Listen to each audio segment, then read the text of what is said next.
Hey everyone, welcome to this new video on Duda and jan-krzysztof on Duda. And of course, this is just a game with full of blunders, with lots of blunders from both players we're gonna see. And his opponent was Javohir Sindarov. I just let me just tell the black opponent or black pieces. It's or maybe Javohir. Maybe I can just tell Javohir. Okay. And so let's begin. Why not? Please don't forget actually to give the thumbs up. This is quite long video because there are a lot of blunders in this game, and but your chess knowledge will just be improved so much if you just watch till the end of this video. I just promise. Uh, and please don't forget to give thumbs up, and please make sure that you are sub to the channel. That would be just very encouraging. This making this videos just takes a long time for me, because I have to review them and analysis of them is so important to me and to you. So, but okay, let's go and see what happens in the game. We have Duda playing with white pieces and Javohir. I just number Javohir, yes, is playing with black pieces, and here in this game we're gonna see a very strange result. Knight f3, knight f6, and this is the yes ready opening with go g3 and c5 and b3, b3 g6, bishop to b2, and here bishop to g7, bishop to g2, and knight c6 and c4. So this is just completely a strange opening. I haven't seen this before. D6 and castles, and here the move e5, knight c3.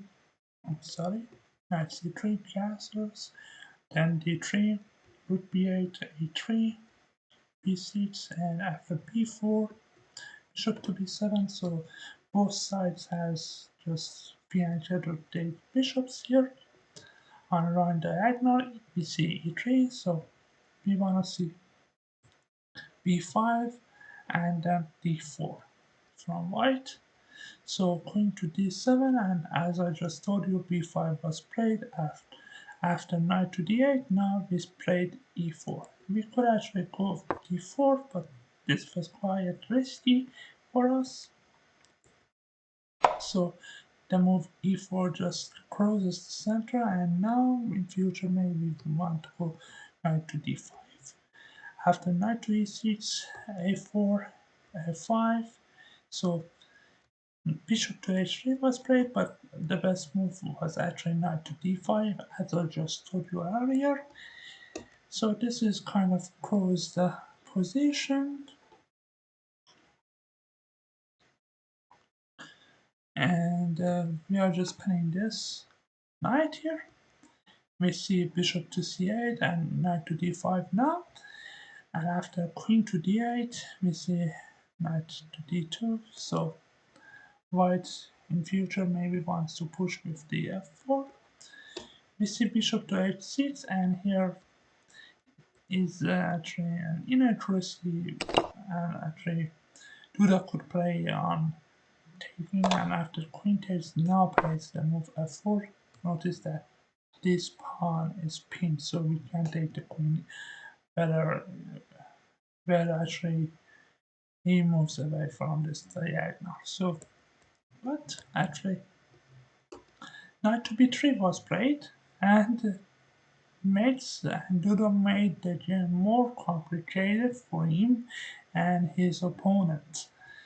We see takes on d5, c takes on d5, and here knight jump to d4, knight takes on d4, c takes on d4. A better move was e takes on d4. That's why I just tell you it's just a game with full of blunders. because it is on d4, then we don't have this pawn play to just take on and we'll push this way. Okay, and after takes, now we should do something about our bishop, because bishops are also under the attack. So bishop to g2, bishop to d7, and here we see exchanges of bishops also. And here I believe even this move can also, which actually this was actually played in the game, and Duda went for this very high class move, went rook to c6. Bishop takes on c6, so Jabouchi just accepted the rook sacrifice. We see d takes on c6, which was very strange. He could play b takes on c6, but okay. D takes on c6, rook c7, and queen to b3, and this is also the queen trade, which was actually wrong. Actually, here after queen to e6, just Duda should have just avoided queen trades by playing queen to c2. But he instead took on e6, which actually I don't know. It's just blunder f takes on e6, and now this is just going to be a problem somehow. Okay. Bishop into h3 from Duda, and we see king to f7 to defend this pawn. King g2, king to e7, rook to e1, rook f6, now bishop g4, king d8, so rook f6 just went for defending this pawn, and now the king just ran away. And now this is the best chess position for black for Jabouchi. We see h5, and as I just told you, rook c to f7 was played here, and after the move f3, because black was just putting pressure on this pawn, f3, we see g5, and other strange move. What is going on? When your actual position is nice, why don't you just open the position and keep it just closed? g5, we see what? And after rook to e2, king to king to c7, rook to e1, again repeating moves and some maneuvers by both sides, and until here we see the blunder. Duda actually, no, sorry, Duda actually could just take on d5 after, for example, rook takes on d5, then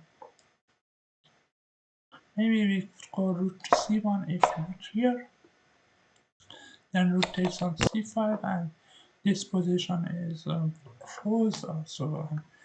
Here, if you push, I just take, and you have no counterplay now. For example, after king to e2, now if you push, I just take, and I myself am just winning this position because the king is coming in to take the pawn, and this is just winning for white now.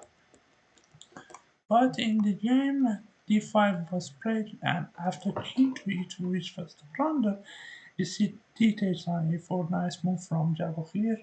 D takes on e4, and now d3. Now the position is open for black to attack. King to d2, rook to d4, attacking this pawn on e4. We see rook to h1, defending this pawn. Rook to f8 was the best move, but I don't know why rook to f7 was played really. Rook to f7 and rook to a3, and now he played rook to f8. That was very strange for me. What is going on? Rook to a3, and here he just we see a nice positional sacrifice. Rook takes on e4, and if you take, this is just main for black. something like this. If this gets happen, this is just meant for black because you can go this and just this, or just go here and attack the pawns very easily. So that's why after rook takes e4, we see king takes on d3, not taking on e4. After rook to b4, we see rook king to e3. After this kind of moves, which actually doesn't need any further analysis. And so this just the only way to somehow today, but this is completely lost for actually Duda. Um, in this position, Duda decided to resign because he had no counterplay to actually do, and had not no option than the resign option. So hope you enjoyed this video. Please give the thumbs up, like this video, and subscribe to the channel. Hope you enjoyed this. It gives me a lot of energy and it encourages me to actually put more interesting videos on channel. If you subscribe and support me, it is your channel to put more actually contents, interesting contents on this channel.